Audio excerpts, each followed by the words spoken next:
Sudah tema besar kita adalah hidup sebagai saksi Injil ya, dan di dalam sesi ini kita mau memikirkan tema besar ini dalam kaitan dengan kebangunan rohani ya, dengan kebangunan rohani. Apa kaitan antara kebangunan rohani dan hidup sebagai saksi Injil atau Injil? Nah, so kalau kita melihat di dalam sejarah, kita akan mendapati bahwa ada masa di mana Injil itu kabur, dan ini sepertinya berulang ya, repetitif di dalam sepanjang zaman. Kabur, yang dimaksud dengan kabur di sini bukan nggak ada sama sekali ya, di dalam zaman reformasi maksudnya ya.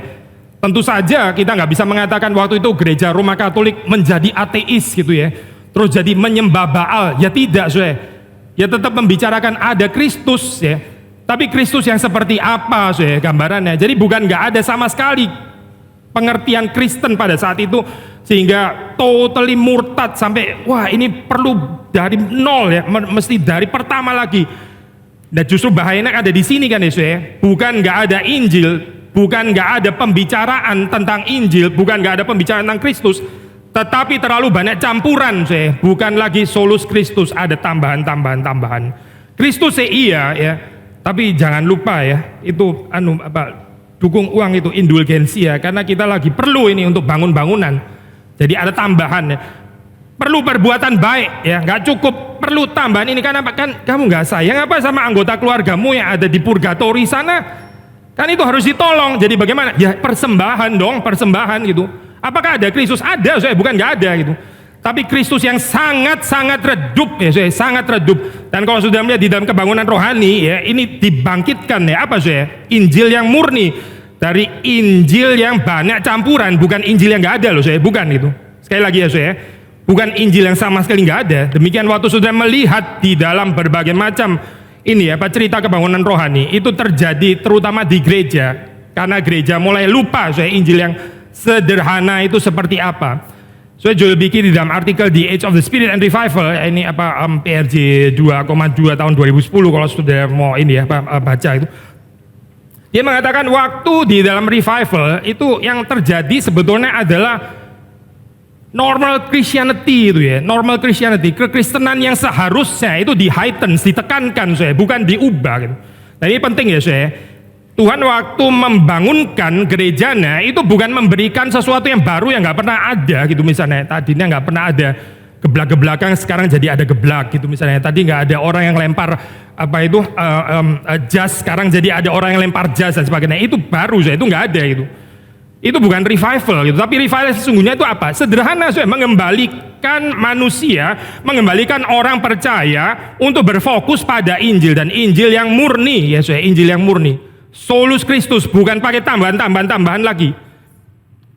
Sehingga waktu kita memikirkan ini ya, kaitan kebangunan rohani ya, kita minta kepada Tuhan, kita sendiri perlu rendah hati. Apakah kehidupan kita itu sungguh-sungguh dikuasai oleh narasi Injil sepenuhnya, atau campur-campur? Sekali lagi bukan nggak ada Injilnya loh, bukan, tapi Injil plus my cultural background ya. Apapun cultural background saudara gitu, saya kental sekali ya, sangat diwarnai, tapi ada Injilnya ada Injilnya. Injil plus apa plus my family background.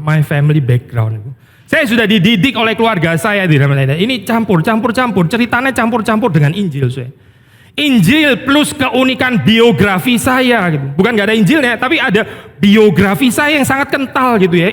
Teologinya itu very personal and very subjektif ya, nggak bisa gitu kan saya seperti ini, latar belakang saya seperti itu, dan itu kental sekali mempengaruhi, mewarnai pandangan kita tentang Alkitab gitu.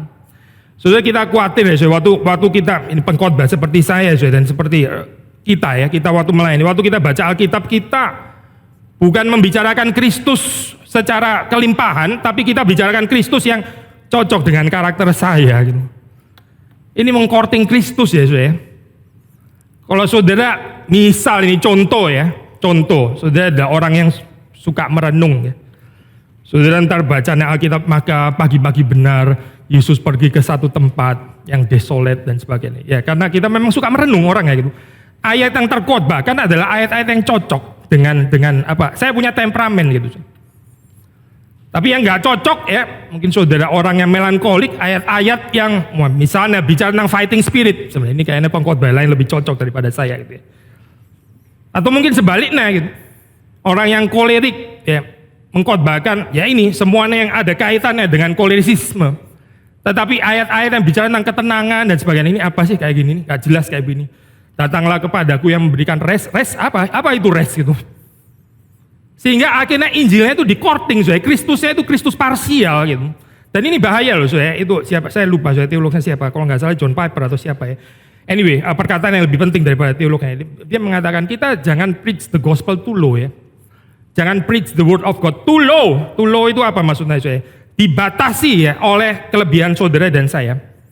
Memang di sisi yang lain waktu kita mengkhotbahkan juga jangan munafik, itu jelas lah ya. Tapi kita harus bisa mengkhotbahkan yang di atasnya kita gitu, harus itu. Karena apa? Ya karena saya sendiri adalah pendengar khotbah. Karena yang berkhotbah sendiri sebetulnya sedang dikhotbahi oleh yang berkhotbah gitu. Jadi bagaimana ya bicarakan yang di dalam Alkitab, termasuk kalau itu adalah kelemahanmu, bicarakan saja gitu. Dan jangan lupa dirimu sendiri juga perlu ditegur. Baru kita bisa melihat gambaran ini ya Injil di dalam segala kelimpahannya. Sekali lagi ya bukan merubah tetapi heightens ya. Heightens normal Christianity rather than changes it. Apa sih conviction of sin ya. Feelings ya, yang lebih intens, cinta Tuhan terbakar untuk Tuhan, sense of God more overwhelming, love for God, love for neighbor. Ya ini nggak ada hal baru kan di sini kan ya, nggak ada sesuatu yang baru. Tapi persoalannya itu tanpa kebangunan rohani, kita seringkali lame kita seringkali lumpuh. Dan saya ingin membicarakan beberapa ini ya di dalam keterbatasan waktu ya, Injil yang sejati. Yang pertama ini Injil yang sejati itu dimulai dengan visi kekudusan Allah dan ini penting kekudusan kemuliaan Allah. Kalau bagian ini nggak ada kekristenan itu akan menjadi kekristenan yang cheap grace cheap grace, sangat sentimental highly romanticized. Cinta, nggak ada yang salah dengan cinta gitu. Tapi tanpa kekudusan Allah itu cintanya bukan jadi cinta yang di dalam Alkitab, cinta yang ngawur cinta yang lain sebetulnya gitu. Saudara kalau membaca dalam Yesaya 6 ya, itu Yesaya sebelum dia diampuni dosanya, itu dia melihat ya visi kekudusan Allah, kekudusan Allah. Dan saudara, kalau saudara perhatikan agak detail ya, itu yang menyanyi kudus, kudus, kudus, itu bukan manusia ya tetapi malaikat ya. Kita akan menyanyi lagu kudus, kudus, kudus kan ya. Ya boleh, saya bukan mengatakan jangan nyanyi lagu itu ya. Biarlah lagu itu dinyanyikan para malaikat ya bukan. Kita boleh menyanyikan lagu itu. Tapi saudara baca Yesaya 6 ya. Itu yang menyanyi sebenarnya bukan manusia loh tapi para malaikat. Mengapa ya Karena manusia nggak layak. Saudara dan saya nggak layak menyanyikan lagu itu. Karena kita ini najis najis. Visi kekudusan itu ya, itu diberikan oleh Allah melalui malaikat terlebih dahulu. Baru setelah kita diampuni dosanya ya, kita boleh menyanyikan lagu itu. Boleh berbagian di dalam kekudusan Allah. Boleh ya, ini memancarkan kekudusan dan kemuliaan Allah. Tapi ini harus dimulai dengan kebangkrutan rohani. Seperti Yesaya mengatakan, aku ini najis bibir, tinggal di bangsa yang juga najis bibir. Saudara kalau membaca di dalam Lukas 5 ya, menarik di situ Petrus ya, setelah ditolong oleh Tuhan. Respons pertamanya bukan dia peluk-pelukan sama Tuhan, tidak tapi dia Tuhan menjauhlah daripadaku, aku ini orang berdosa. Saudara perhatikan ya, orang yang sungguh-sungguh mengerti cinta kasih Tuhan gak pernah kehilangan kekudusan Allah, gak pernah Ini bukan karena ditolong terus kemudian waduh kenapa baru sekarang ya ini terus jadi high five lah dan sebagainya, gak ada cerita itu gak ada gitu. Yang ada adalah transcendent respect ya di situ, karena Petrus tahu ini yang menolong, yang berbelas kasihan kepadanya. Ini bukan yang boleh dipermainkan seperti itu. Hati-hati ya dengan cheap grace. Bonhoeffer mengatakan inilah kekristenan tanpa pengikutan. Semacam kekristenan tapi nggak ada pengikutannya itu. Dan yakin lagi ya kalau tetap di dalam Kristus, padahal di luar Kristus mungkin belum dilahir barukan. Karena apa ya karena nggak ada proses mau mati terus menerus bersama dengan Kristus, kita nggak lihat itu Tapi ada pengakuan retorik tentang Kristus, ada pengakuan retorik tentang Injil.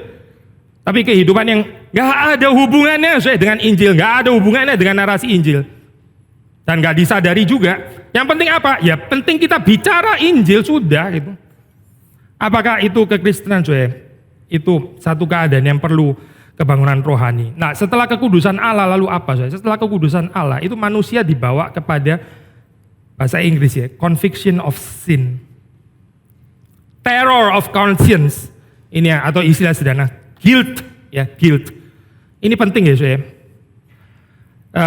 Conviction itu kita baca di dalam Injil Yohanes ya. Saya yang di situ bahasa Indonesia, nggak tahu ya apa karena ini bahasa Indonesia yang saya terlalu terbatas. Tapi sebetulnya di dalam pengertian bahasa asli ya, itu bahasa Inggris waktu pakai istilah convicted ya. Roh Kudus itu convict ya. The word concerning its sin. Convict itu maksudnya apa saya? Bukan cuma sekedar menginsafkan ya saya. Saya nggak tahu loh pengertian insaf itu sebetulnya apa gitu. Tapi bagi saya insaf itu seperti kayak orang terus oh iya sadar, terus iya saya sudah bersalah, terus dia mungkin menangis dan sebagainya. Ya kurang kuat saya. Saudara tahu convicted ya, convicted. Itu saudara lagi nyolong, contoh ya saya, saudara lagi nyolong terus terpergoki, terus saudara ketangkep, itu namanya convicted gitu. Bukan cuma urusan sadar, insaf, terharu dan sebagainya ya. Tetapi ini ada nuansa tertuduh, terhakimi ya, condemned even ya, accused ya. Tapi bukan accuse ala setan ya. Apa bedanya saya sama-sama accuse gitu. Ini accuse untuk diampuni. Tapi pertama harus ada condemnation terlebih dahulu saya. Conviction of sin. Bagian ini penting ya. Saya sudah membaca di dalam Acts 2 ya, Acts 2 ayat 37 ya. Waktu pendengarnya Petrus itu merespons khotbah ya. Itu bahasa Indonesia lagi-lagi menerjemahkan lalu hati mereka menjadi terharu. Sudah bahasa Inggrisnya kalau sudah baca, mereka cut to the heart, cut to the heart. Hati mereka itu teriris-iris ya, agak lain ya, saya terharu dengan teriris kan ya. Saya bukan, don't get me wrong saya bukan pembenci LAI ya, bukan itu loh poinnya. Kita respect dengan orang-orang yang cinta Tuhan yang sudah menerima. Tapi kadang-kadang di dalam bagian tertentu I think kita perlu melihat nuansa kekayaannya sebetulnya apa ya.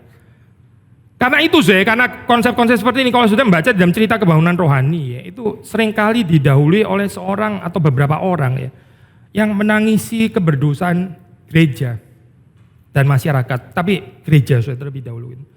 Kadang-kadang kita berpikir ya, Injil untuk yang di luar, Injil untuk yang di luar, Injil untuk orang yang belum percaya. Itu sih betul ya, nggak ada yang salah dengan itu. Tapi Injil itu terutama untuk gereja, saudara jangan pikir yang perlu Yesus Kristus yang di luar gereja, yang di dalam gereja sudah nggak perlu lagi Yesus, karena kita sudah percaya, sudah, dan juga ada belum ya, masih banyak belum ya. Proses pengudusannya kan banyak belum ya. Bagaimana kita bisa mengatakan berita pengampunan dosa itu hanya untuk orang yang belum percaya? Tapi saya sendiri nggak perlu lagi berita pengampunan dosa, sudah tahu ya. Kalau sudah tahu, kalau kita sudah merasa sudah tahu dan Kristus nggak manis lagi di dalam berita pengampunan dosa, itu berarti apa Berarti cerita pertobatan saudara dan saya berhenti. Berarti berhenti Berarti waktu kita mendengar firman Tuhan nggak ada lagi koreksi.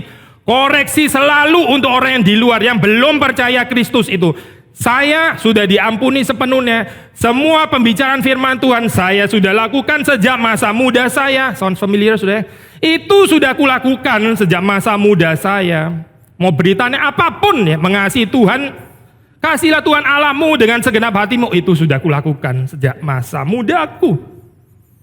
Kasihlah sesamamu manusia seperti dirimu sendiri. Cintailah musuhmu. Itulah saya yang memang sudah mencintai musuh. Kayaknya ini yang kurang.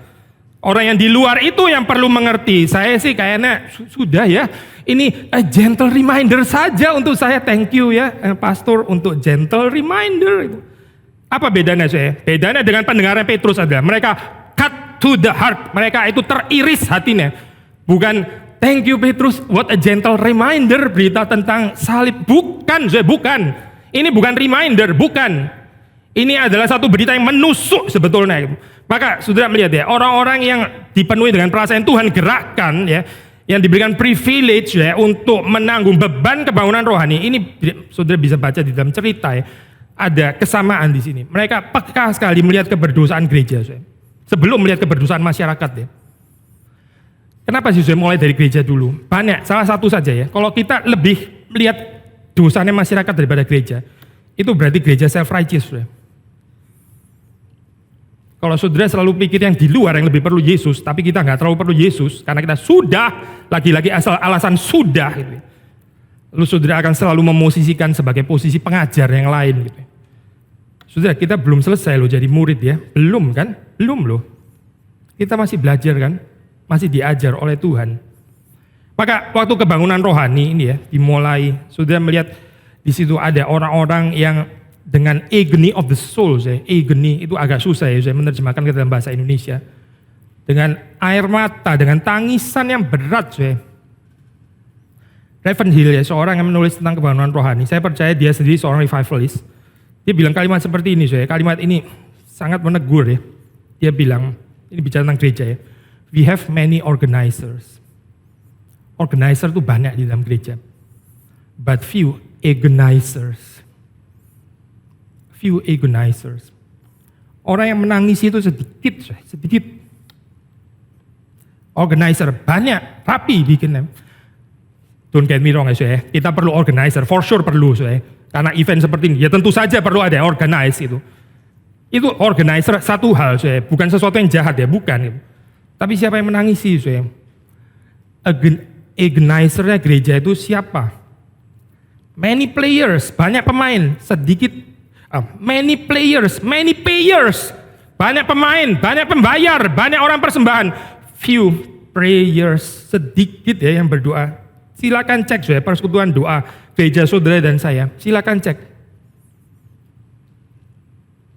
Ini NRIC kan, saudara bisa lihat orang. Coba lihat persekutuan doanya. Many singers, few clingers. Penyanyi banyak. Yang betul-betul berpaut kepada Allah sedikit. Yang seperti Daud, yang seperti Yakub. Kecuali engkau memberkati aku tidak akan melepaskan engkau. Sedikit yang seperti ini. Yang berdoa seperti John Knox ya. Give me Scotland or I die. Ngancam saya, bukan ngancam saya. Ini namanya agony of the soul. Saudara jangan mempertanyakan reformat John Knox ya, saudara dan saya nggak belajar di bawah Calvin kan. Dia belajar di bawah Calvin, so I think kita nggak meragukan dia ini reform atau bukan. Jadi sebetulnya kok doanya kayak begini ya, bukan ngancam Tuhan, saya bukan. Seperti Yakub waktu menahan Tuhan, itu juga bukan mengancam, bukan. Tapi ada urgency di dalam yang nggak bisa ditahan. Kecuali engkau memberkati, aku tidak akan melepaskan engkau. Saya lanjutkan ya.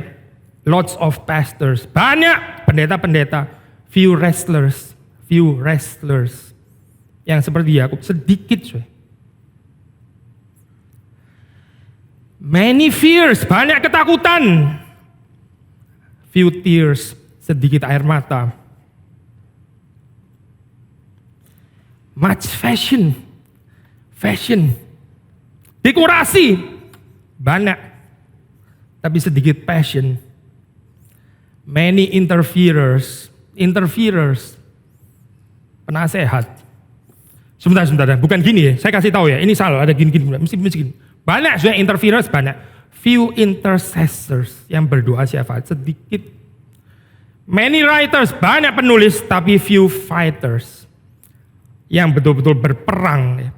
Yang masuk ke dalam battlefield, sedikit ya, yang mau luka-luka ya. Yang mau terus nggak habis-habis mengalami spiritual attack, sedikit. Yang play safe banyak, sudahlah ya, memang ini susah, nggak bisa dirubah. Kita better ya, sudah memang keadaannya gini, apa boleh buat karena kalau nggak ntar saya kehilangan posisi. Income saya ntar bahaya loh, terancam loh kalau saya ini. Saya nggak bisa loh kayak begini bicarain. Sudahlah, kita namanya hidup in fallen world. Few fighters ya, few, sedikit. Makanya the more kita perlu kebangunan rohani. Nah ini ya saya, kepekaan ya akan keberdosaan ini baru membawa kepada pertobatan, repentance, penitence, conversion, true conversion. Sekali lagi mengutip Diki ya saya dari artikel yang sama. We must never shortchange the biblical gospel by preaching the New Testament without the Old, by proclaiming the cross without the resurrection, by offering forgiveness without the Spirit, or by calling for faith without repentance. Undangan untuk percaya, tapi nggak ada undangan untuk bertobat. Karena apa, soalnya? Ya karena humanistically incorrect ya, soalnya. Apalagi kalau seperti di Eropa. Waduh, hati-hati sekali, soalnya. Khotbah harus politically correct ya. Jangan sentuh bagian ini. Ini bagian nggak politically correct ya. Bisa kena masalah, soalnya. Benar-benar bisa ditarik ke pengadilan. Masih ada nggak ya kekuatan profetik dari gereja yang berani menegur dosa? Ada nggak saudara? Termasuk dosa gereja itu sendiri. Bukan cuma dosa yang di luar, gampang itu. Tapi dosa yang di dalam gereja sendiri juga. Itu yang dilakukan Martin Luther ya saudara. Dia nggak kritik gereja Eastern Orthodox lah, gereja di mana, dia kritik gerejanya dia. Gereja yang di mana dia beribadah. Yesus waktu di Israel, ya dia kritik Israel lebih banyak, lebih banyak daripada kritik Samaria, apalagi daripada Romawi, Mesopotamia, Babilonia dan sebagainya. Lebih jarang ya Yesus kritik itu kan? Ada nggak ya? Mungkin ada sih, tapi nggak banyak kan dibanding kritikannya terhadap Israel. Dan yang paling banyak dikritik oleh Yesus di dalam Israel itu ada Yahudi, orang Yahudi. Dia sendiri orang Yahudi. Dia lebih banyak mengkritik orang Yahudi daripada orang Samaria. Kenapa ya? Ya karena dia cinta, Alkitab mengatakan yang kukasih, kutegur dan kuhajar. Tapi dunia bilangnya lain. Kalau mencintai jangan menegur, jangan. Yang kamu kurang cinta, yang kamu tegur, yang di luar sana. Kamu kan nggak in love relationship, tegur saja gitu. Jadi kekaru-karuan ya ini peneguran kedagingan dong berarti. Tapi kalau saudara mencintai dan menegur, saudara tahu nggak mungkin kedagingan. Kenapa? Karena saudara mencintai kok sebetulnya itu. Cinta itu itu menguduskan peneguran saudara dan saya. Kadang waktu kita gak terlalu pingin menegur, justru mungkin Tuhan mau menegur. Justru waktu kita kepingin menegur, itu justru karnal mungkin. Mungkin kedagingan, mungkin harusnya gak menegur. Mungkin harusnya mendoakan saja, mungkin. Tapi kita sulit ya, sulit. Maka pertobatan ini ya, juga dibutuhkan oleh gereja. Orang yang sudah lahir baru, saudara dan saya, terus menerus. Preaching of the law, menyadarkan keberdosaan kita yang membawa kepada conviction of sin. Itu diperlukan orang lahir baru, bukan hanya orang yang belum lahir baru. Ini salah sama sekali ya. Kalau ada teologi yang mengajarkan seperti ini, luar biasa salah. Karena kita menganggap cerita pertobatan itu cuma di belakang. Sudah ya waktu itu tahun 25 tahun lalu kalau nggak salah. Saya sudah bertobat. Lalu yang belum bertobat ini yang perlu dikonflik dosanya. Nah inilah bahayanya. Lama-lama gereja itu berjalan ke arah yang makin self-righteous, nggak sadar. Karena selalu berpikir yang perlu dipertobatkan yang di luar, sendiri nggak perlu bertobat lagi. Padahal pertobatan itu adalah terus-menerus di dalam diri orang percaya. Without fail, terus-menerus. Karena itu juga terus-menerus pengampunan dosa itu selalu relevan untuk orang percaya. Saudara, kalau kita nggak bisa dengar Injil lagi ya, something is very wrong di dalam kehidupan saudara dan saya. Kalau pengampunan dosa jadi ini lagi, ini kan bahan katekisasi ya. Aduh, gak maju-maju pendeta saya. Ngomong gini lagi, ini kan kindergarten teologi. Gimana? Saya perlu yang advance, theology of higher order. Karena saya ini sudah berkembang ya pikirannya, gak bisa kayak begini. Kenapa ya berita pengampunan dosa kok jadi gak ada resonans lagi di dalam kehidupan saudara dan saya? Karena gak ada berita teguran dosa, karena gak ada lagi preaching of the law. Sehingga Kristus jadi kurang relevan sebagai pengampun dosa. Kristus harus diperkenalkan sebagai sesuatu yang lain dan bukan lagi sebagai pengampun dosa. Thomas Watson mengatakan, the more bitterness we taste in sin. Semakin saudara mengerti pahitnya dosa, the more sweetness we shall taste in Christ. Semakin saudara mengerti berapa manisnya Kristus itu. Tapi saudara tahu nggak bitternya dosa? Kalau kita nggak mengerti bitternya dosa, ya manisnya Kristus nggak akan kelihatan, terangnya Kristus nggak akan kelihatan kalau kita nggak merasa ada di dalam kegelapan. Apalagi kalau saudara dan saya merasa sudah on the right track. Kita ini benar sudah, yang salah kan yang di luar. Hati-hati ya waktu di dalam gereja nggak ada lagi teguran-teguran dosa. Bukan cuma teguran dosa yang di luar, tapi teguran dosa gereja itu, hati-hati. Berarti sudah nggak ada berita profetik, nggak ada berarti. Sudah sis. Lalu bagaimana? Ya Injil mulai jadi karikatur juga. Kristus saya mulai berubah, mulai jadi agak minim ya di sini ya. Nggak berlaku lagi untuk pengampun dosa, karena itu untuk yang di sana, bukan untuk yang di sini. Kenapa pengampunan dosa penting ya saudara? Kenapa berita anugerah itu penting? Oh pasti sangat penting saudara. Tadi kita mengatakan kekudusan penting karena kalau tidak menjadi cheap grace Christianity ya. Seperti katanya Bonhoeffer. Tapi pengampunan dosa saudara, kalau kita berhenti ya. Ini, nah saudara perhatikan ya. Orang membangun pertama di dalam cerita kebangkrutan rohani. Setelah itu saved by grace alone. Setelah itu ya saudara, kalau nggak ada berita pengampunan dosa lagi. Nggak ada berita cinta. Nggak ada berita kasih ya. Gak ada berita apa yang Tuhan lakukan bagi kita. Yang ada adalah selalu berita apa yang kita harus lakukan untuk Tuhan. Maka apa yang terjadi, saudara? Kita bukan grace upon grace, bukan from grace to grace, tapi grace to works. Grace upon works. Divine grace upon human works. Lalu spiritualitasnya jadi highly transaksional, saudara. Saya kadang-kadang agak sedikit khawatir saya dengan lagu-lagu yang mungkin unintentionally ya. Nah, kita bisa baca itu lagu itu positif sih tentu. Misalnya ya lagu ini by the way buat saya tetap ada tempatnya lagu seperti ini. Tapi seperti kayak nyawaku beri bagimu, apa kau beri padaku? Yakin saya ini prinsip Alkitab ya. Sekali lagi ya, kita bisa tafsir ini positif ya. Let's talk positif dulu ya. Positifnya adalah begini.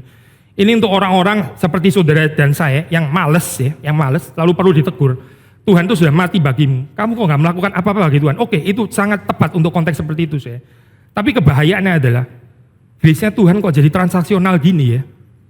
Kok jadi bukan free dan gratis lagi. Ini pinjaman utang namanya saudara. Grace-ku beri bagimu.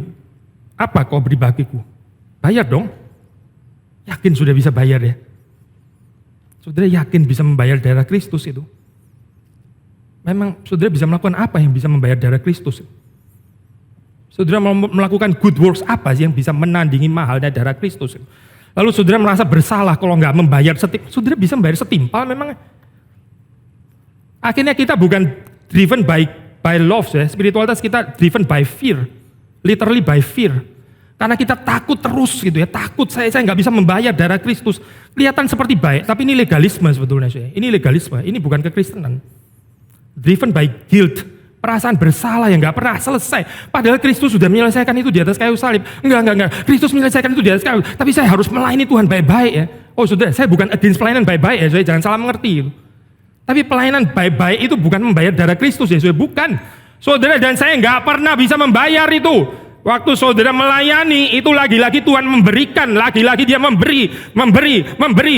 Bukan saudara dan saya yang memberi, Tuhan yang memberi. Lagi-lagi Tuhan yang memberi. Jadi utang kita kalau mau bicara utang saya itu makin lama makin besar sebetulnya gitu. Dan gak terbayarkan saya, and that is Christianity. Bukan saudara utang terus saudara lunasin. Saudara siapa ya bisa melunasi darah Kristus? Saudara siapa? Hati-hati ya saya. Pergeseran seperti ini menjauhkan kita daripada berita pengampunan dosa. Maka berita tentang anugerah Tuhan, saudara nggak dengar lagi. Ini mirip saudara persoalannya dengan yang pertama. Ini adanya berita sentimental, love Tuhan mengasihi engkau dan sebagainya. Ya engkau biji mata Tuhan. Saudara nggak mendengar kemuliaan Allah, kekudusan Allah nggak dibicarakan. Tapi ada versi yang lain lagi saudara. Saudara seperti banyak mendengar tentang kekudusan Allah, kemuliaan Allah. Tapi saudara sedikit mendengar tentang cinta Tuhan. Saudara sedikit mendengar tentang apa yang dilakukan Tuhan bagi saudara. Makanya saudara kita perlu revival ya saudara. Jalan itu sempit ya, ke kanan sedikit bidat, ke kiri bidat. Memang jalan sempit kok kekristenan itu. Sempit betul-betul literally sempit saudara. Menyeleweng sedikit sudah geser, bukan kekristenan lagi gitu. Tapi masih ada bahasa-bahasa Kristen tentu saja gitu, tentu. Terakhir ya saudara, terakhir, hidup baru. Revival, pertobatan, pengampunan dosa. Terakhir ya, hidup baru. Apa itu hidup baru? Sederhana saya, mati dan bangkit bersama dengan Kristus. Reverend Hill sekali kalau boleh mengutip ya saya. Dia membicarakan tentang Paulus yang menyebut dirinya. Kita ini apostle ya, kita ini field of the earth, kita ini kotoran ya. Saya pakai istilah lebih vulgar ya. Kita ini tai-tai dunia. Apa itu tai-tai dunia saya? Kotoran dunia itu apa? Dia yang sudah rela menerima apapun, field of the earth. Saya kutip Reverend Hill ya. Any man who has so assessed himself filled of the earth, yang menganggap dirinya itu sampah dunia, kotoran, has no ambitions, gak ada ambisi pribadi, so has nothing to be jealous about, gak ada yang bikin dia insecure, dia mesti cemburu atau iri kepada siapa. He has no reputation, dia gak tertarik untuk menjaga reputasinya, and so has nothing to fight about, gak ada yang dia perlu fight yang berkaitan dengan reputasinya ya. He has no possessions and therefore nothing to worry about, nothing to lose. He has no rights. So therefore he cannot suffer any wrongs. blessed state. He is already dead, so no one can kill him. Dia sudah mati bersama dengan Kristus, sudah nggak bisa dibunuh lagi.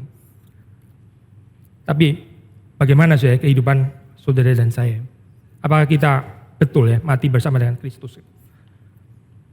Di dalam perjalanan kehidupan kita ya, di dalam pertempuran rohani, betul nggak saya? Kita mati bersama dengan Kristus.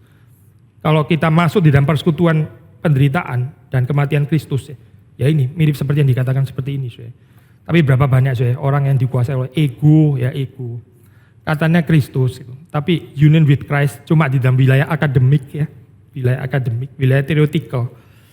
Gak dialami saya, gak ada. Cuma pembicaraan teologi retorika di atas sana. Makanya saya kita perlu kebangunan rohani. Simple truth. Gak ada yang luar biasa kan sudah di sini. Ini semua di dalam Alkitab itu. Tapi betul gak saya? Kita mengalami ini dalam kehidupan kita. Mari kita masuk di dalam doa. Mari kita minta segala belas kasihan dan pengampunan Tuhan untuk keberdosaan kita. Meminta Tuhan mengaruniakan kebangunan rohani yang sejati. Mari kita buka suara. Bapa di dalam surga, saat ini kami mohon supaya Tuhan mengampuni segala dosa dan kesalahan kami. Kami sering melihat bahwa bukan kami yang perlu dikoreksi tetapi orang lain. Bukan kami yang perlu bertobat tetapi orang lain. Bukan kami yang membutuhkan Injil tetapi orang lain. Tolong supaya Engkau mencilikan mata rohani kami. Supaya kami adalah orang-orang yang mendapat belas kasihan dan anugerah Tuhan. Demi Yesus Kristus kami berdoa.